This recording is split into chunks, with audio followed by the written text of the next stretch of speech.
Welcome. This is One Thing in Life, episode 14. I am Wade. I'm Stedman. I'm Grant. Here we go. Here we go. I'd like to start off by saying this is a judgment-free zone. We don't have the poster yet. We'll get it eventually, though. All right? Fucking doodle on it. And Judgment-free zone. Kindergartner fucking handwriting. Ain't no fucking way.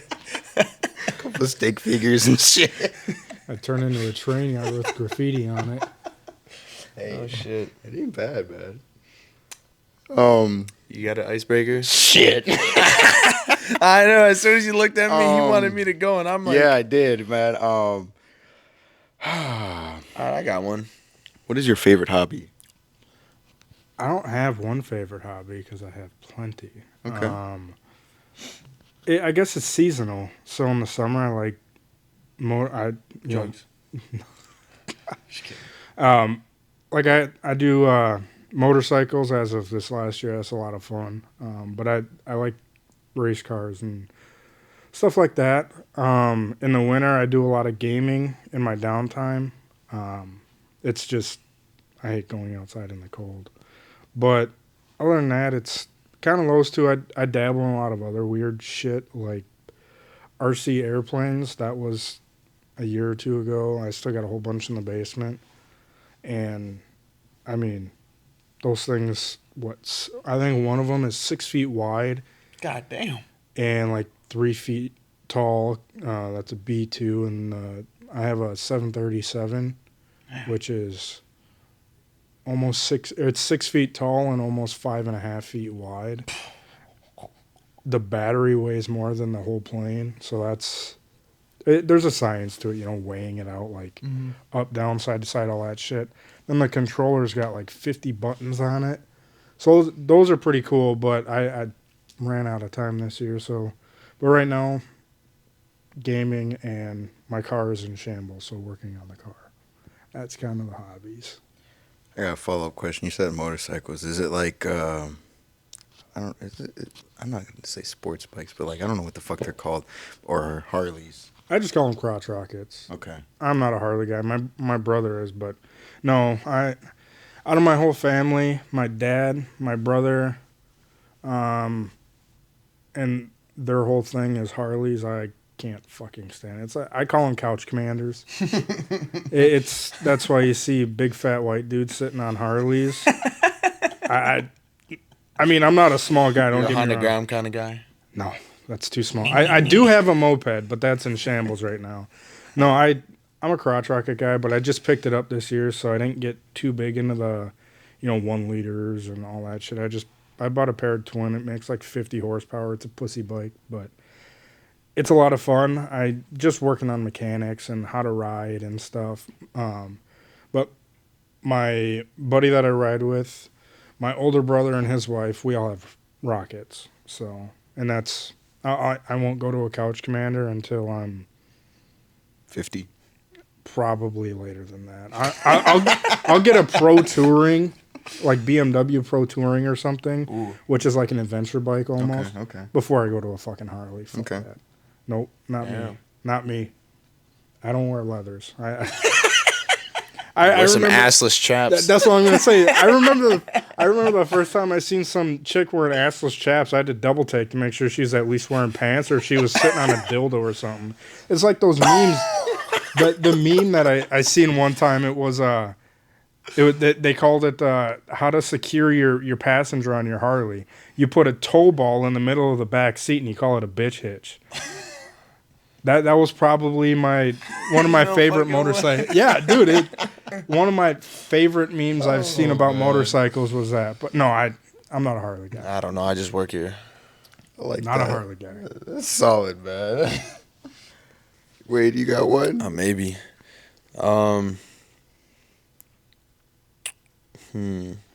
What are some of your core values? Respect, loyalty, accountability, responsibility. Say what you mean and mean what you say. Damn. Give me some, man. I loved all of that, man. I loved it. Oh, yeah. if you can't back up, if you can't walk the talk, then don't talk the walk. So it's if you say something, mean it, and if you're gonna do something, do it. Don't even if you say you're gonna do it today, but you end up doing it tomorrow, you still did it.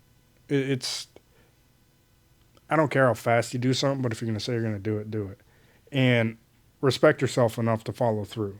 Have the accountability to make sure you do that and do what you say you're gonna do, and like that's it. Like if you can't, I mean, you create who you are based off what you do and what you believe. If you can't do any of that and you just sit out there, say one thing but do another, well, you're not a leader, you're a follower, because actions speak louder than words, and people don't follow the loudest dickhole in the room.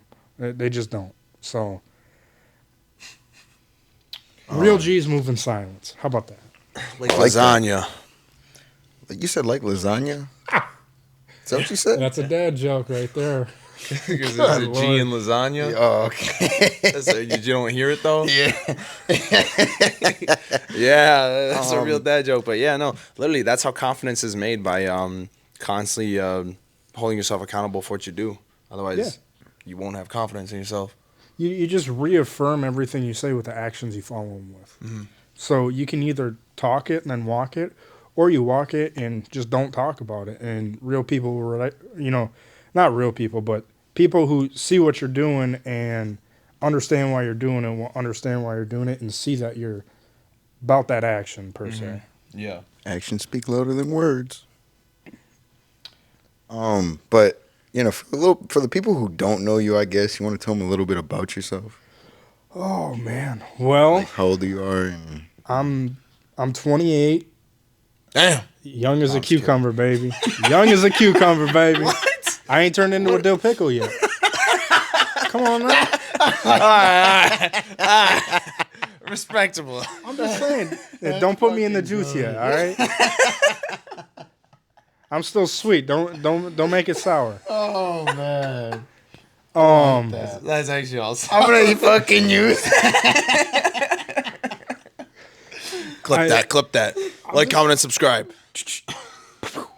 I was a mechanic for 10 years. I learned a lot about myself during that. I didn't know what I wanted to be coming out of high school, what I wanted to do. I just knew that college was too goddamn expensive, and I wasn't going to do it because I can't justify a degree in a field that at the end of it you don't know how well you're going to do in the field, and you could either be stuck with $1, $2, $3, $4, $5, $600,000 in student loan debt after a 4-year bachelor's, a 6-year, or you go for your, you get the whole kit and caboodle with masters and undergrads and all that shit. I couldn't see myself going into debt more than 1 or 2 house mortgages. I couldn't do it. And for me, it was more so I'm a better physical learner. Like I learn better with my hands versus books or application through reading. So I did a lot of that. I tell everyone every day, well, how did you do in school? I slept. Well, what did you have? I had a 3.1. Well, you don't do a 3.1 if you sleep all day. You're right. Half that class in my college was hands-on work. So I just did a whole bunch of hands-on work. I didn't have to, we had class portion in the morning, but after you do that class portion in the morning, you turn around and applied it physically on vehicles, test vehicles. Yeah. That's where I learned. I didn't learn in the classroom. We showed up at 7 a.m. every day. I worked 40 hours a week while I went to school, plus a second job, which was sort of part-time. I did that while I went to school. On top of everything else, I had to wake up at 5:45, 6 a.m. just to be on school on time. It was 45 minutes, hour away from where I lived. And then I got off of school around noon. By the time I got back to town, I went and worked an internship at the job I eventually ended up working at until 4:30ish, and then I went and worked until 10 or 11 at night, Monday through Friday. I had Thursdays off, and then I worked 2 8-hour days, Saturday and Sunday. At a second job, just to, I Just light work. Anyone can do it. I liked buying my own things. I learned from a young age, if I want it, I got to buy it myself. Mm-hmm. It's not the greatest attitude to have sometimes, because when it comes to Christmas, I always get asked, what's your Christmas list? I don't fucking know. Literally. I buy everything that I want, and if I want something, it's not a need. I just kind of like, oh, that's cool. That'd be nice to have, fuck around with. But some stuff, it's just too expensive, like car parts. I mean, Oh, brother, don't even get me 100%. started on that. but no, I went to college for 2 years. I graduated. I just got a general applied science degree. I specialized in General Motors. I worked on General Motors vehicles all the way up until I left for my new job back in, beginning of October. So I've been there for just a little over 3 months, and I like that. It's a lot of fun, but it's a lot of different application. Just more so of understanding people versus understanding vehicles. Vehicles will talk to you in their own way, but they talk to you in per se black and white. If there's something wrong, they tell you what's wrong, and then you go figure out the problem. People are a lot different. People tell you what's wrong, but you got to understand why they think something's wrong. You got to understand all that, and there's no universal way that's A, B, C, and D, 1, 2, and 3, step by step by step. People are whole different. Some people start at the end of the alphabet. Some people start at the beginning. Some people start in the middle. Some people start with the freaking numbers before they get to the alphabet. You don't know. Every person's different. So I like that aspect of the new job, but it's a lot to learn. And yeah, it's out there, but Solid. yeah. Fucking solid. Yeah, that's fucking crazy. You want to start with getting a little deeper, Wade? I guess. What's a time in your life when you made the wrong choice? Damn it. When I made the wrong choice. What, were you gonna ask basically the same thing? Really, right now? No, it was one of them, though. It was one of the three.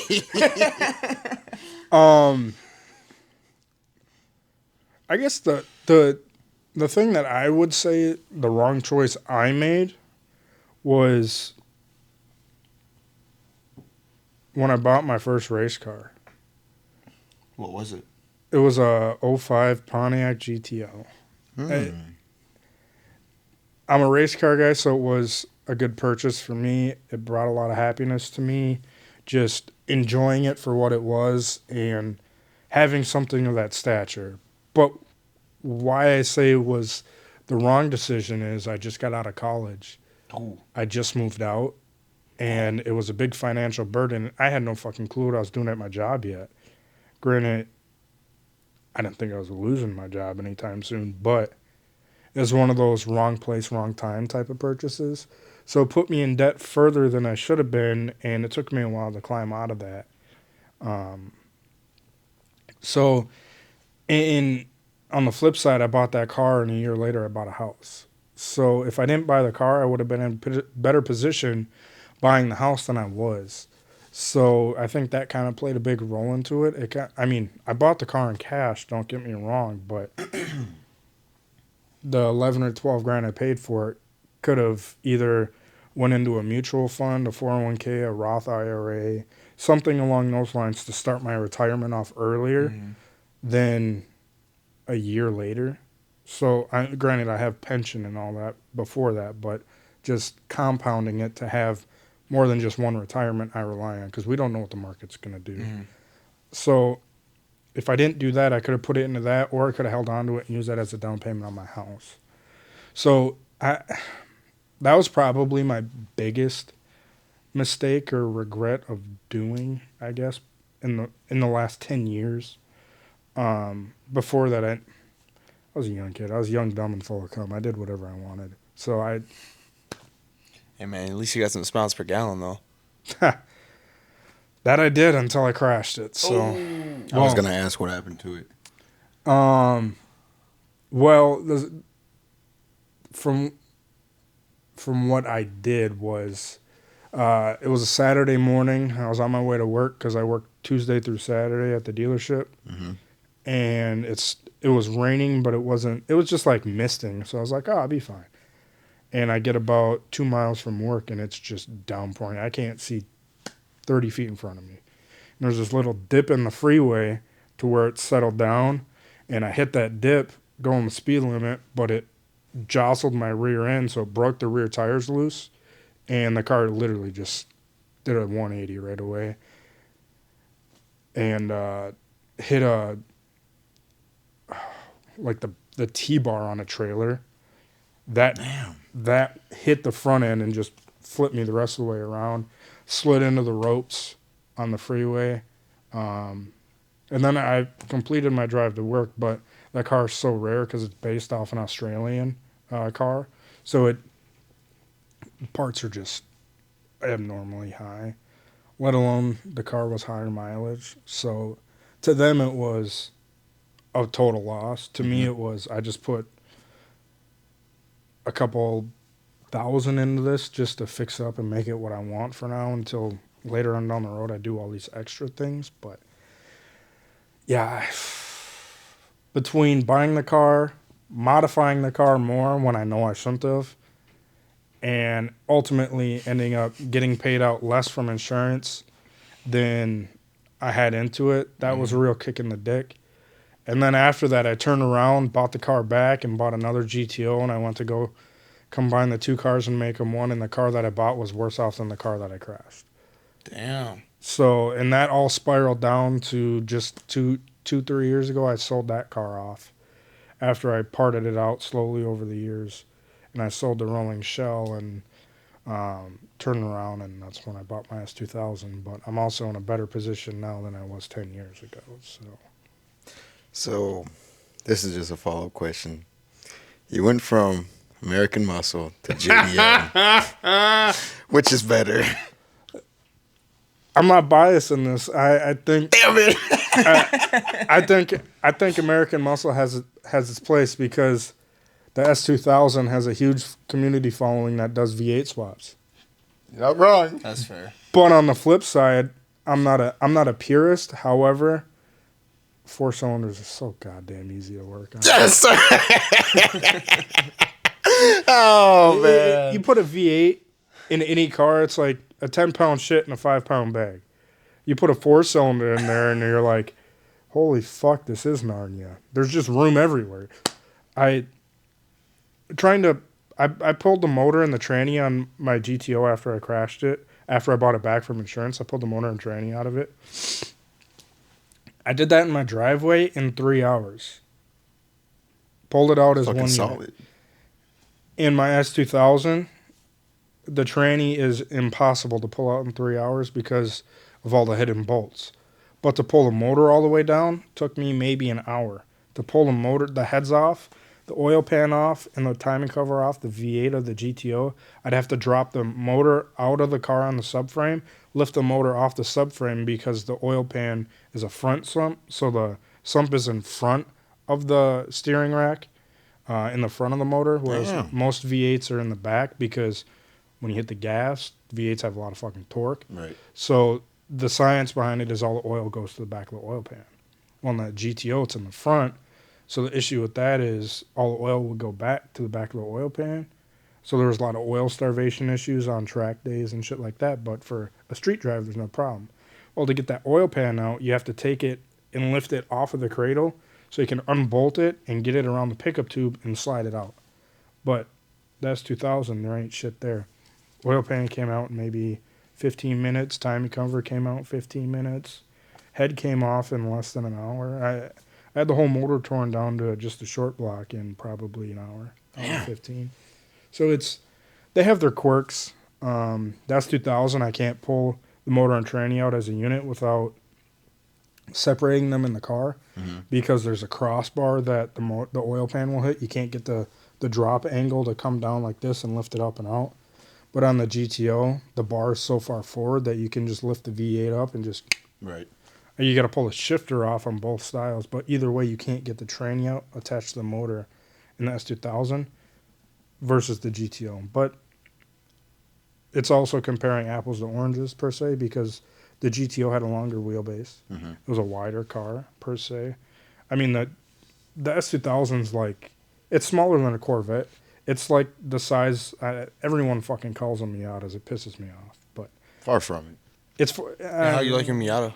I just think they're more iconic than a Miata. That's 2K. I mean, the Miata was around first, so I'll give him that. As long as I'm not stupid enough to think that they came out at the same time. I'm pretty sure the Racing Beat Miata or the Miatas of that generation came out mid 90s, and the S2000 didn't come out till 99. And there was very limited 99, more so 2000 and newer. They already had a platform to base it off of, like competition-wise for imports, because Mazda and Honda back in the day were like, this is the big deal, like, you know, Corvette competitors, shit like that. But they had to do all that, smaller car, smaller engine. Right.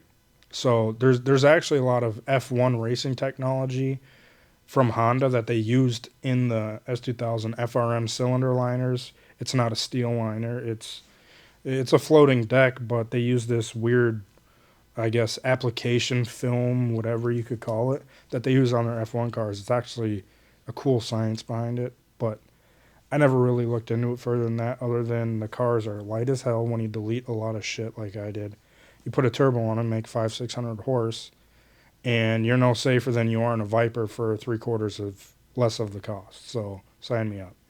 Hell yeah, man. Fucking rocket ship. It is. Man, all right. Question that I had, man. Has there ever been a time when giving up made sense? I mean, I like that, by the way. giving up in what sense? Like just giving up on everything or just walking away for a minute? I would have to say, like dropping it off a cliff or just giving it a second to breathe? just dropping it off a fucking cliff. Yeah. Not well. In retrospect, at the time, no, but now, yes. My wife and I broke up when we were after 5 years, and she's older than me, so for her it was a maturity thing. Obviously, I was 21. She was 24. For her, it was the classic. Well, not classic, but you get the females are on a timeline, men aren't, type deal. So for her, it was, I know what I want, and if you don't know what you want, we're moving on.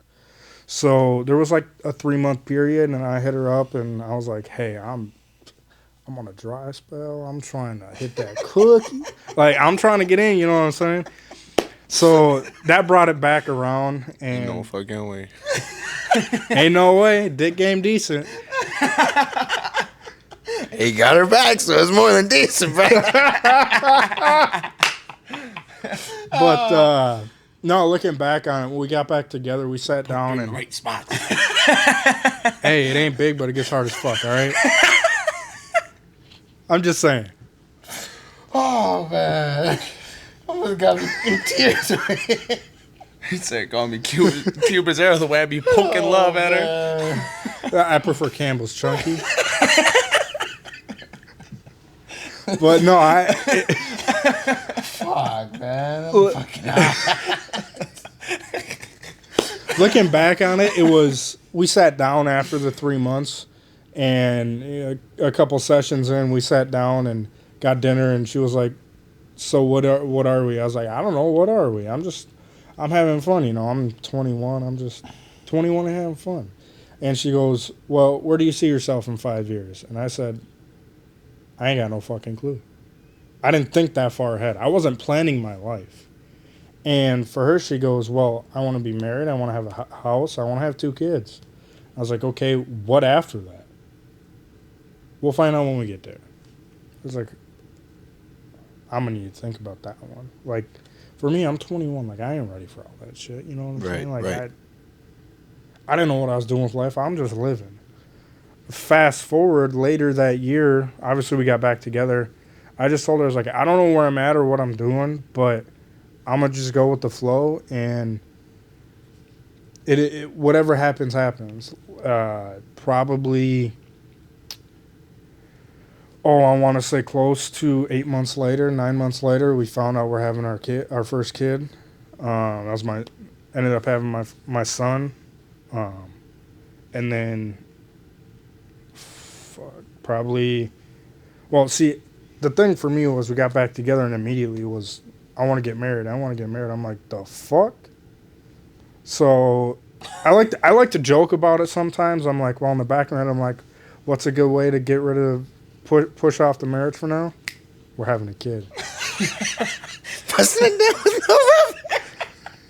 I mean, in the back, like I said, I was 21. I was dumb as hell. So in the back of my head, I'm like, shit, this hole is good. I ain't pulling out. I ain't doing none of that. Just, I just didn't do it. You know what I'm saying? Ain't no way. Ain't no way. You gotta do what you gotta do. You ever act like a bear and walk into a cave, fall down, or sit down and fall asleep, forget that you're not in winter yet? Just, it happens. Well, so we ended up finding out we were pregnant. We were going to have a son. You're pregnant? No. Fucking way. We're going to have a son. I was happy as could be. And later that year, we bought our first house. So after that, it was like, fuck. Think of where I was a year ago before that. I was single. Didn't have a house. I was living out in my mom's basement. Didn't even have a bedroom door. I had a fucking a rod with curtains on it because we spliced off part of the family room for me. To think of in 1 year how my life completely took a 180 and started me on an upwards trajectory to where I'm at now, where I just had my daughter a little over a year ago. My wife and I got married in between that time. I'm a family man now. Having my son taught me a lot about responsibility and meaning what you say, and the accountability of having people that depend on you and having to provide for them. And no matter what you do at the end of the day, if you got to hustle, you got to hustle. You got to figure life out. Everything will work itself out in the end, but it ain't going to work itself out if you don't make it work itself out. So for me, that was kind of my big deal. Was I wasn't forced to grow up faster than I needed to, but it turned out to make me want to grow up faster, be a better person, be that role model for my son, show him what life is about with the finer things in life. Being a second born out of 4 kids, and my parents doing everything they could to make it work, and it just we had the finer things in life, but we didn't have the finest things in life. Not saying you need all that, but when you grow up on chicken nuggets, party pizzas, honey buns, all that shit, like... Honey buns are gas, by the way. Hey, put them in the microwave for 10 seconds. Hey, he knows. That's the cheat code right there. You throw them at a homeless person? Why are you wasting a good honey bun? You haven't seen that meme? No, I thought... He talks about heating up a honey bun to fucking volcano temperatures and throwing it at a homeless person. Honey buns, to me, after you leave them in the microwave for 10 seconds, look like a freshly cream pied pussy. I'm not saying it's good to eat, but the food's edible. No fucking way.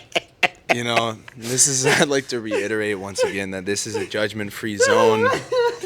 If you've made it this far into the podcast, I would really appreciate it if you commented the word pink.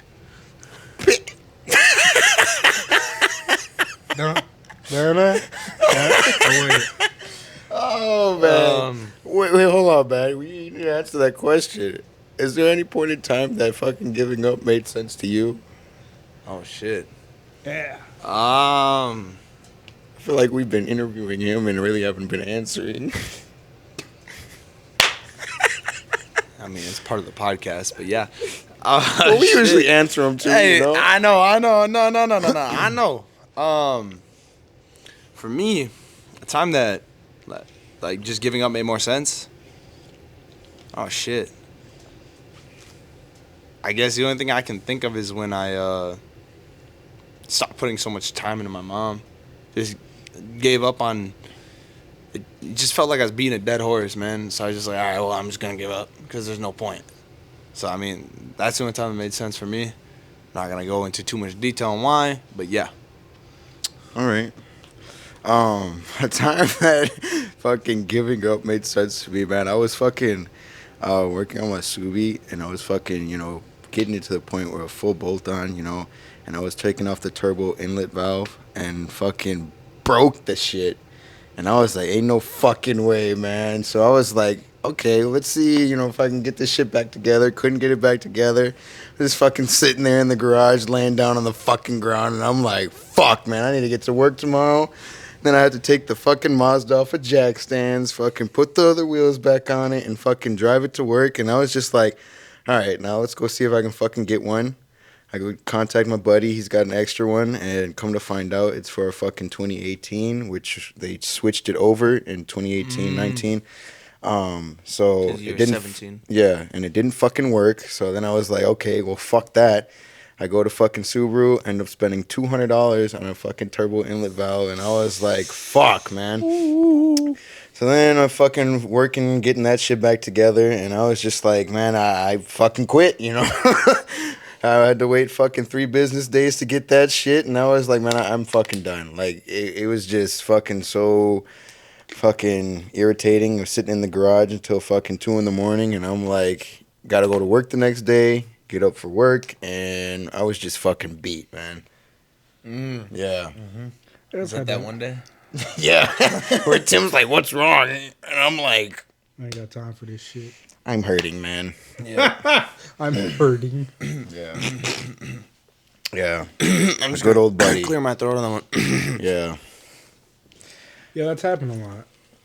I mean, 10 years at the shop. There were some days I was just like, fuck this. I'll deal with this tomorrow. Oh, wait, it's Friday. See you Monday. Yep. And then I walk in on Monday. I'm like, oh, fuck. I forgot I had that shit in my stall. So, but yeah, no, I could definitely relate to that. Especially with the Rust Belt. Oh, my God. Fuck that. All right, well, Sit in the garage punching fucking air, man. My name ain't Kyle, but give me a monster and I'll turn into a monster. Oh, man. yeah. So since we're on the topic of giving up, what is a victim's mentality and how do you escape it? That's a good question. Yeah, by the way, I've got a buddy named Tim, He was asking me outside of work, what was going on. And I was telling him that. But yeah, it was about it. Okay. Yeah, I just want to make sure. I didn't understand that. Yeah. Okay. Victim's mentality, huh? Mm-hmm. It's the age-old saying. It's the woe's me. Feel bad. Yeah, it's the woe's me mentality. That's what I call it. It's the I'm down bad. I need help. Ain't no one helping me. My life is such a mess. I don't get any help from this person or that person anymore. Everyone hates me. Versus how to escape it is really simple. You apply yourself. Because at the end of the day, if there's something out there that will put you in a better place or put you in a better mental space to where you can understand why everything is the way it is and you can effectively turn everything around and make your life what you want it, you have to be able to understand that having the victim's mentality or the woe's me mentality is nothing but a pity party. And ain't no one here for a pity party. If people barely have enough time to air out their own grievances to their partner or to a mirror in the bathroom, let alone listen to you bitch, piss, and moan for the next 20 minutes about how your life sucks. You got a roof over your head? Yeah. You got food in the fridge? Yeah. Well, maybe. You got food in the freezer? Yeah. You got a microwave? Done. You got water? You got running water? You take a shower? Can you make all your rent payment on time, your utilities on time, and your car note or car payment on time? Mm-hmm. At the end of the day, what are you a victim of? Not making more money that you wish you could? Go apply yourself. Mm-hmm. Simple as that. Yeah. I would say in one word to say how to get out of it is just accountability. see the world as your problem. Take advantage of the situations that are put in front of you to better yourself, and either people can come with you and better themselves along the same road, Amen. or you get left in the dust because they elevate themselves, or they get left in the dust because you elevate yourself. Life is all about growth. If you can't grow together, you're going to be stuck in a victim's mentality your whole life. That's just... Life is like a boner, long and hard. I don't know about long, but it gets hard as fuck. I told you, it's a tuna can, man. Oh, man. Might not be able to hit the back, but you can sure as hell scrape the sides. Oh, man. You said it's a wide body kit. Oh, shit. What was that question? I said, It's a victim's mentality, and how do you escape it? Shit.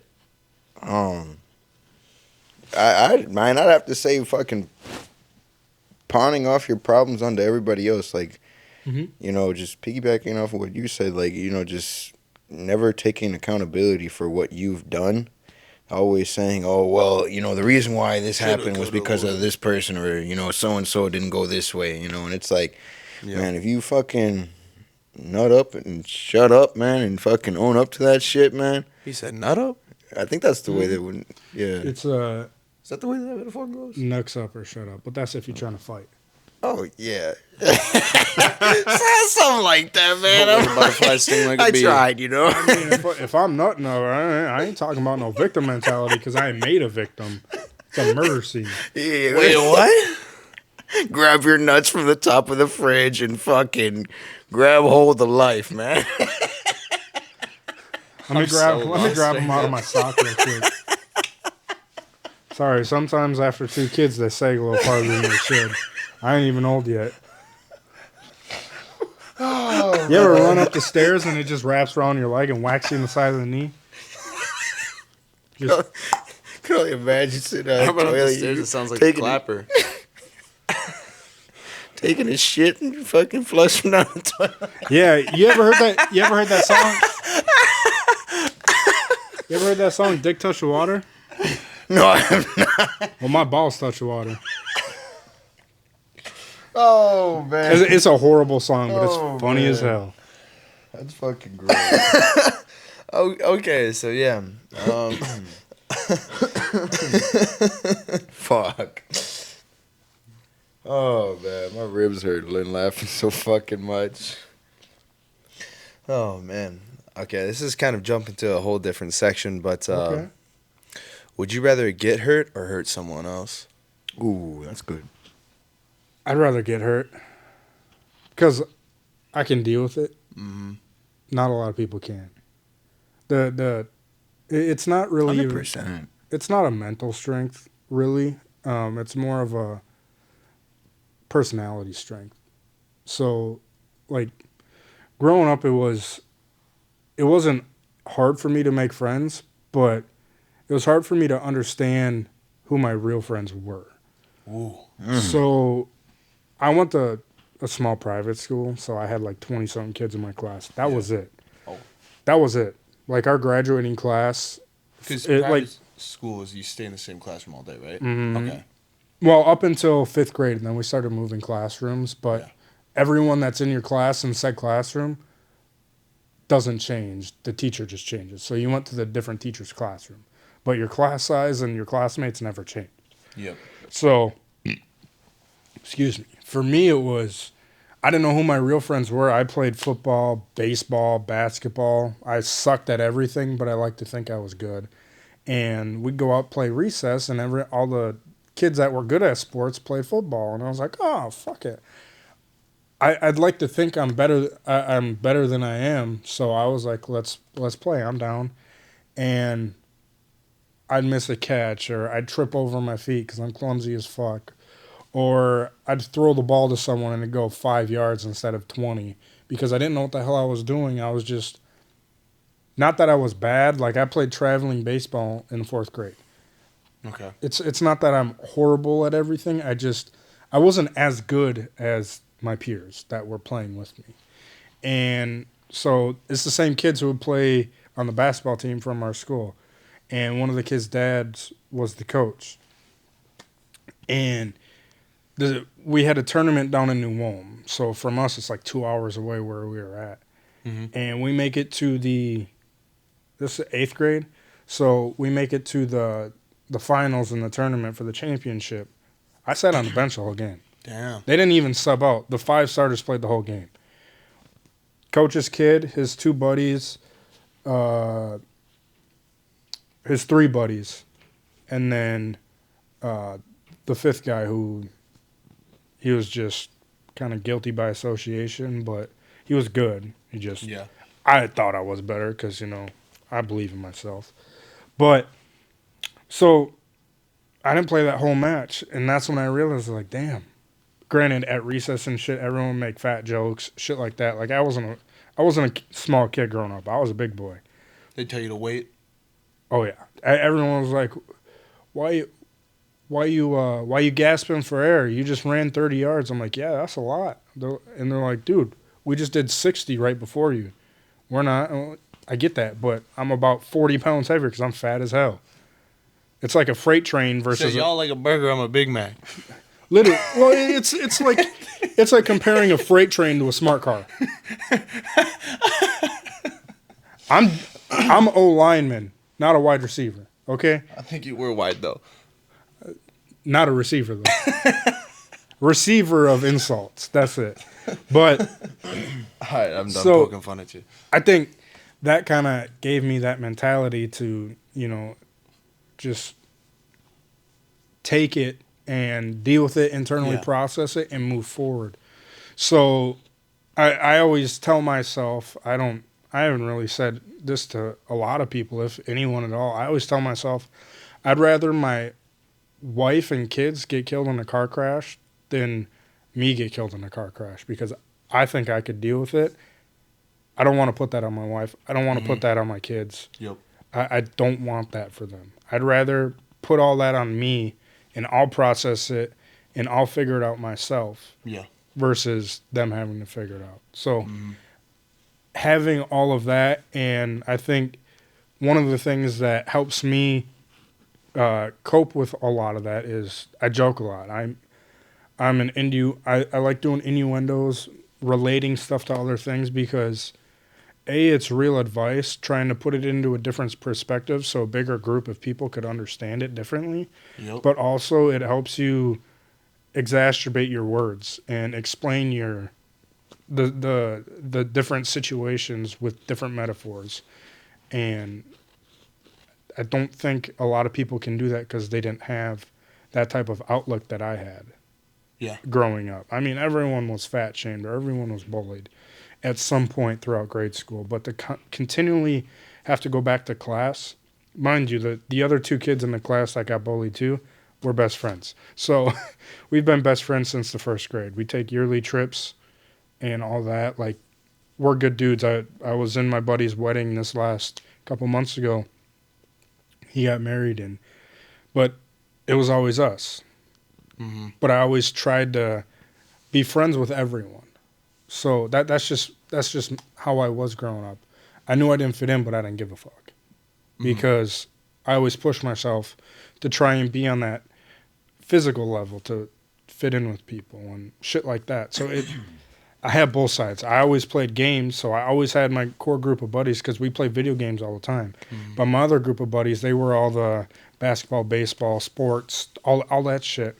So I tried to push myself to do both and just jack of all trades, per se. The jack of all trades mentality. Like, I can do it all if I apply myself. And 4th grade, I did. I played traveling baseball, and we went 45-5. Damn. So, I mean, that's all right. Granted, I remember the record, the year, and what age I did it at. I don't remember what I contributed to it, but I tried out the following year and got cut. So obviously, either I did enough to help out, or I didn't do enough. Group project. Yeah, contributed slow. Hey, thanks for putting me on. Thanks for putting me on the front slide. Appreciate it. I'll take that 99 out of 100. Oh man, love that, So man. what about you, Stedman? Though, would you rather repeat the question? would you rather get hurt or hurt someone else?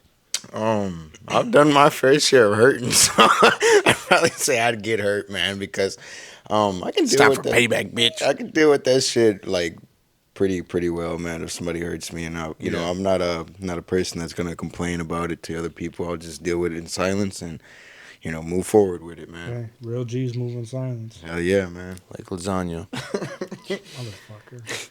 What about you, Wade? I could handle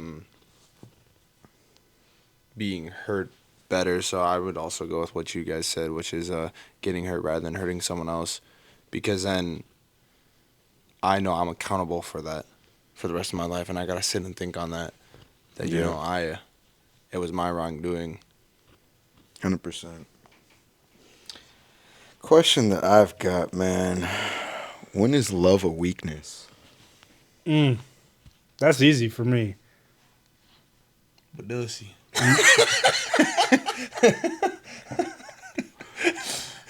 Oh man.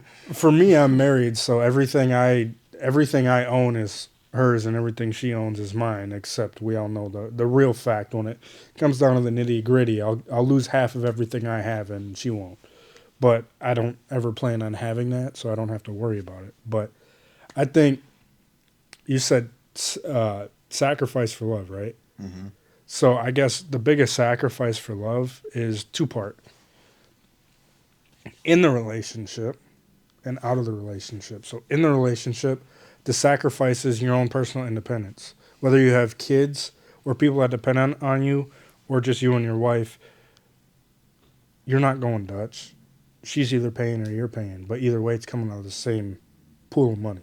So at that point, you have to realize if you make more money than your spouse or your significant other, it doesn't matter. And I have sometimes I struggle with that because I hate paying for shit that I'd rather not pay for because it doesn't impact me. Type shit.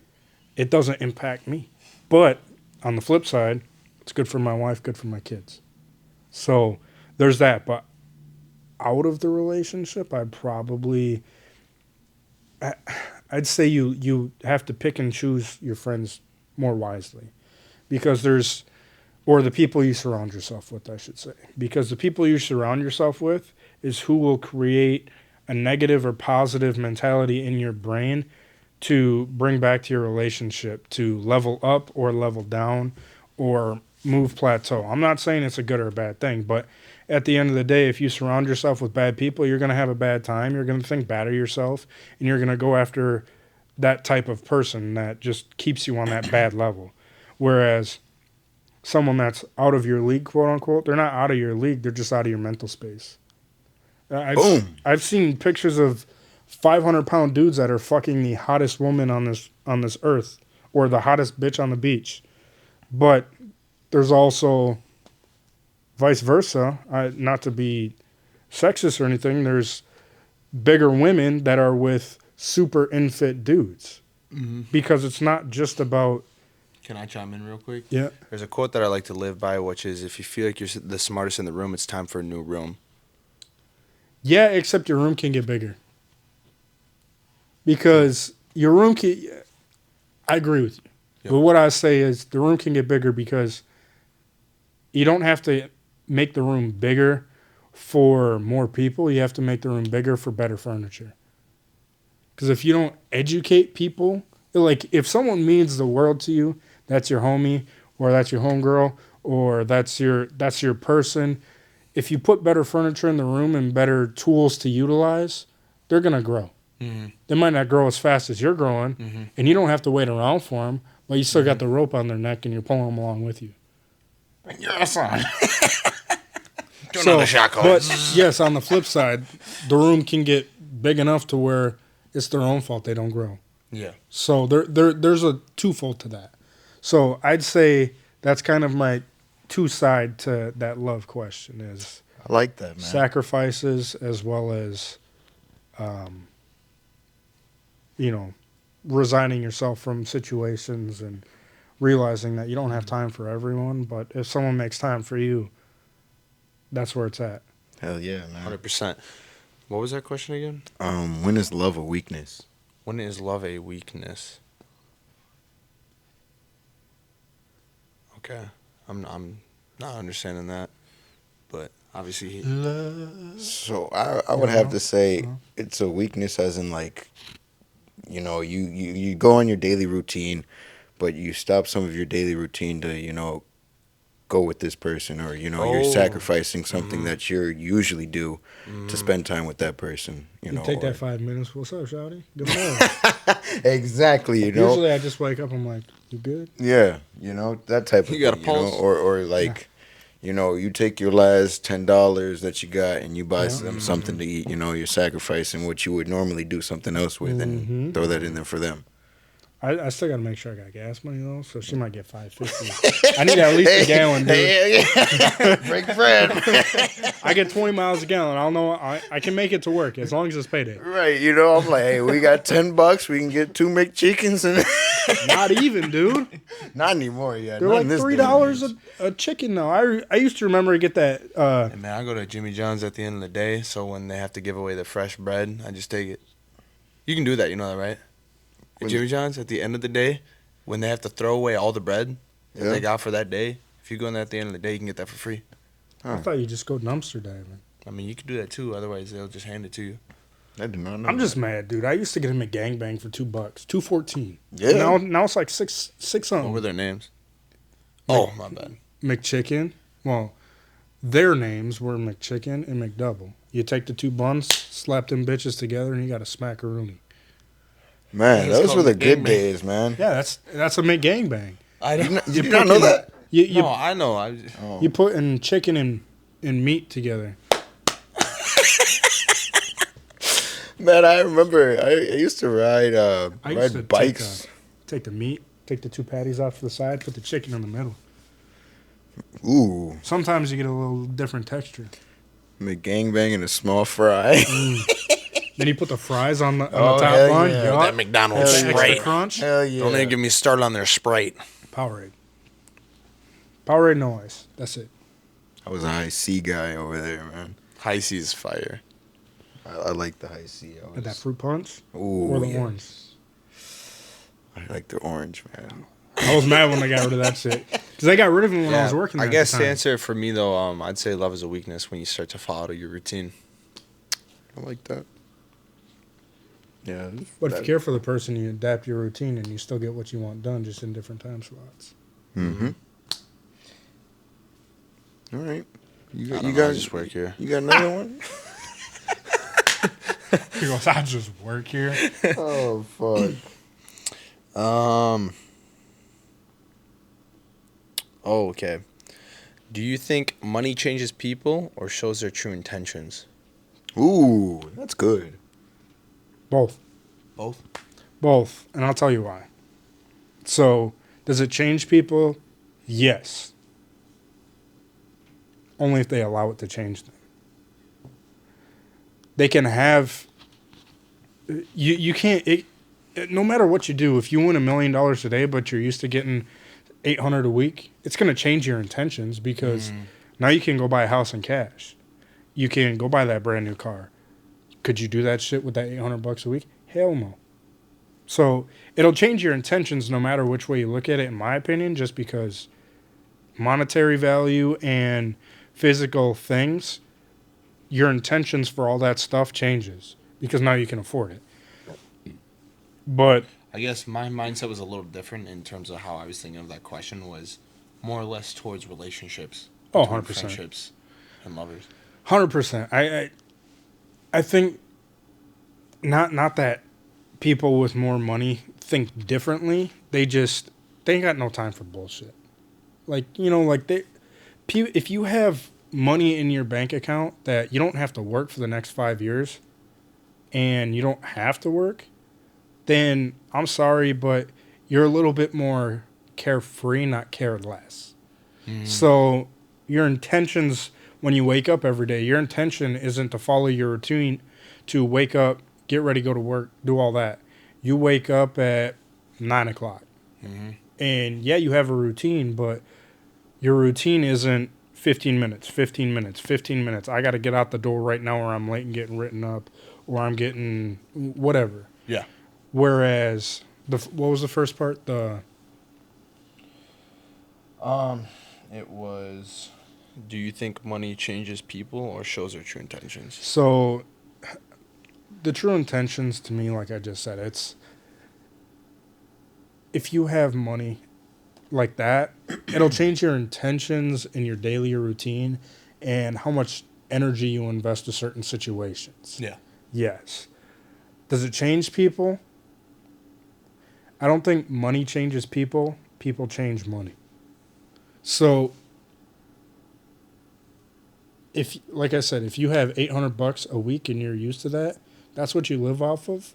Your mentality is, I know what I can afford, and I'm gonna live my life to the fullest. When the money changes in the bank account, it didn't change you. You had to go out and do something to get that money, and now essentially it's back and forth, because yeah, the money will change you to a degree, but you can allow what the money changes you.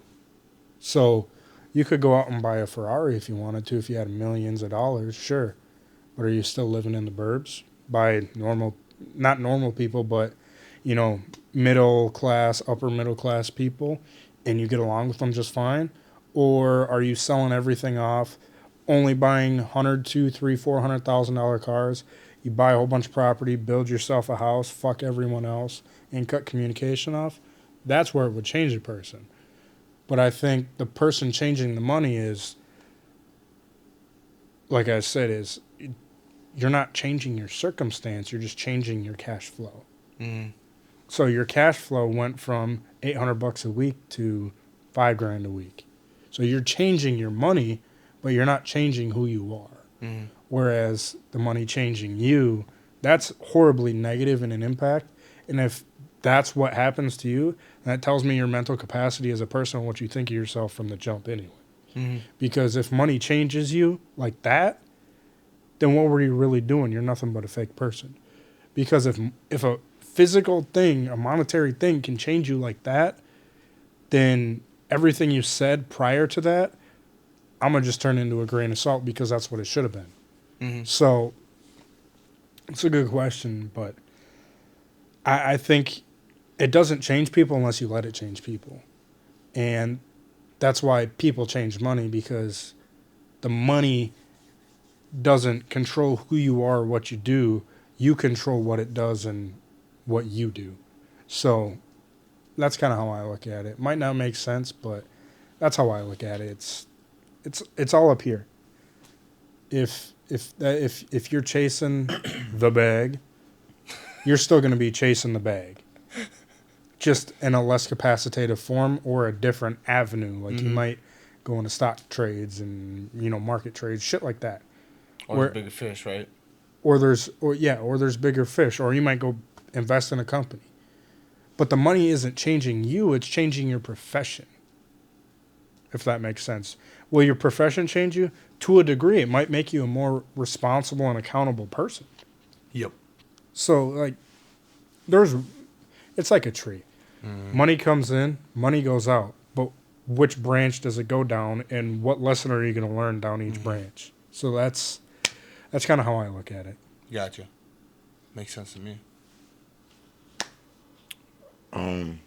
I wouldn't say it would change me, but I think it would change the people around me. Because if everybody knew that I was a millionaire around me, everybody's trying to get a piece of it. Yep, you take them from needy to greedy. Exactly. So now say this, you've got a couple buddies and that find out that you're a millionaire, but none of them ever ask for money. Now are those solid buddies? And then you've got the ones that are over here like, hey man, you got $1 million. Can I get 1,000 here, 1,000 there, And it's like, are you really my friend because I have the money, or are you really my friend because you're my friend? It's like, I feel like it would change people around you rather than change who you are. If you stay true to yourself, man, you've got, the money. I don't think that, the concept of you is going to change, but maybe the people around you.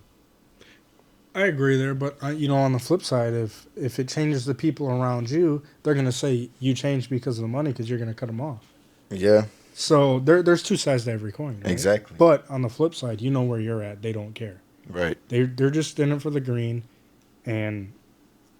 but yeah, I get that too. Fog gets thick, man. Doesn't mean you can't drive through it. You're not wrong. You just don't know if there's a tree in front of you. Exactly. So, Man, I love your euphemisms. Good thing I could buy fog lights with the money. it ain't gonna help you. That ain't gonna help you. What about you, man? What about me? Yeah. I kind of like where you went with it, where it's like, I know I'm not going to change, but people around me probably will. Yeah, because I mean, I kind of grew up on, like, not having shit. So it's like, you know, once the point where, like, where I get shit, it's not like, you know, I'm necessarily blessing myself. I like to bless people around me, you know? It's like, yeah, I know I didn't come from shit. So it's like, you know, I'd be content with, like, having a 2-3 story house, you know? At least I bought a fucking house, you know? Right? I'm with you. Yeah, I'm so with it's you. like I can get there and I'm gonna be content with that. I don't need a fucking mansion. I don't need a fucking Lamborghini, you know, and all that shit. Oh, I do. I mean, I'd love to I rent don't give a one. fuck how much money I ever have. I'm having a Lambo or a Ferrari. I don't Okay. give a flying fuck. Okay. I'm a car Okay. guy. Either that. This is where this contradicts my answer, but at the end of the day, if I win hundreds of $1 million, I'm buying me a Pagani. Whew. I want one. I'm building the craziest FD, man. Those are nice. Did you see the quad rotor? Yeah. That thing is That dirt shit is nasty. crazy, man.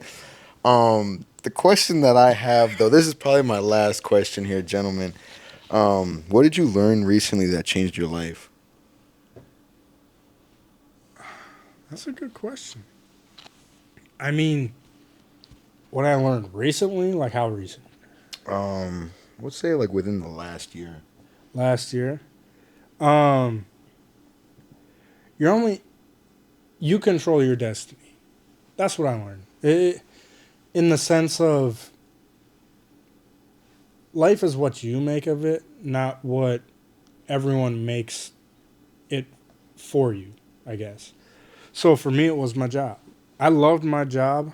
I loved what I did, and I loved all the people I worked with as far as my coworkers are concerned. But I fell out of love with what I did towards the end of the year of last year into this year. It turned into I dreaded going into work because I was just tired of always fixing someone else's problems with their vehicles. I just got tired of it. And being a car guy, like, you'd expect I'd go home. I'd love to work on my shit at home and whatnot. Fuck no. I fucking hated it. Mechanics, special vehicles on the internet, don't fucking touch them with a 10-foot pole. They're the mechanics vehicles, unless you find one of those diamond in the rough mechanics, 9 times out of 10, they are the least maintained vehicles on the road. Because we know what's wrong with it and we know if we can drive it or not. So for me it was that. There was no advancement available. I fell out of love with what I did for a living. So I changed that towards the end of the year. I went from blue collar to white collar, and I love it. But I'm not gonna knock blue collar jobs down. That's backbone of America's blue collar jobs. So we wouldn't even have anywhere near what we have today if we didn't have blue collar jobs. So I'll forever be grateful. I did it for almost 10 years, and it was a lot of fun at times, but it also sucked at times. Hard on your body too. My back started hurting. My right ankle pops every time I walk. God damn. My wrist, I got skin reactions from different oils and solvents and shit. Like, it just got to the point I'm too young for it to go out like that, and I couldn't do it anymore. So for me, it was just understanding that if I want to change, I got to go out and make the change. Not that I want to do it, but that I need to do it. And just because I wanted to keep doing that for a job within reason, because it was easy, I needed to make a change for my body, for my family, and to keep enjoying what I like doing for hobbies like we started with. I can't do that at a later age if I'm a cripple. 100%. I can't. It's no offense to anyone out there that is a cripple. It's just if I can control not being able to Preemptive measurements. Yeah, but preemptive measurements. That's a good way to put it. Yeah, just if I can do something to make sure that doesn't happen, plus get out of a job and fall back in love with working on cars and enjoy doing it no matter how long it takes at home, and just look forward to going out in the garage on a Saturday or Sunday and just tinkering on my car, I'm going to do it because to me, whether I'm pissed off in life, work pisses me off, my family pisses me off, something pisses me off, I can always go out in the garage and turn a wrench until a bolt doesn't come out, then I get pissed off. But go out in the garage and just put my headphones in, listen to some music, and just not give two shits about what's going on around me for a half hour, 2 hours, and just forget about it. Like, to me, that's peace in itself. So I'd say that's what I learned this past year was making more of, myself and what life is. Like that, man. What about you, Wade? Knew his ass was gonna fucking ask me off the top. Yeah. Of course. I'd say the biggest thing for me that I've learned recently is to try new things and get out of your comfort zone. I've been in my comfort zone for so many damn years, and there's no growth in comfort.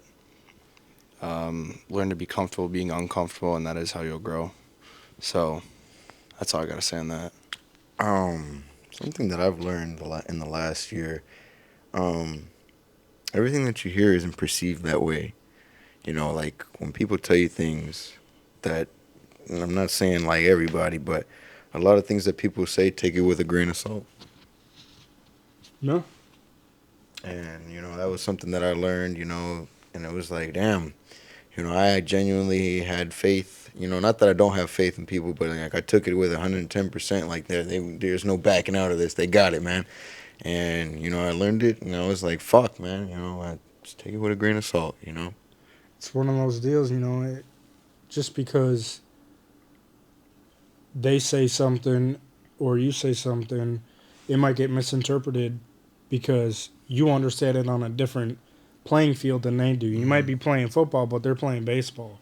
Right. So you got to figure out where you can meet in the middle so you both understand it. Exactly. Otherwise, like you said, take it with a grain of salt and move on. Yeah, just because you treat people how you want to be treated doesn't mean they're going to treat you like you. Mm-hmm. Yeah. Man, before we get out of here, can you leave everyone with one last euphemism?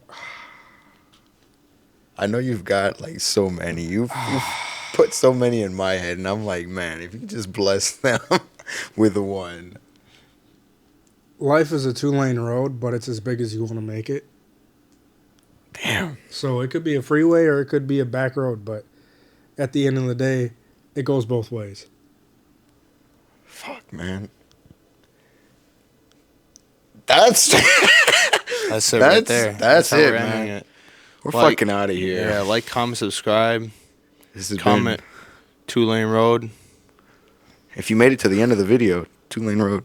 But this has been One Thing in Life, episode 14. And that's it, man. We're out of here. Mm-hmm.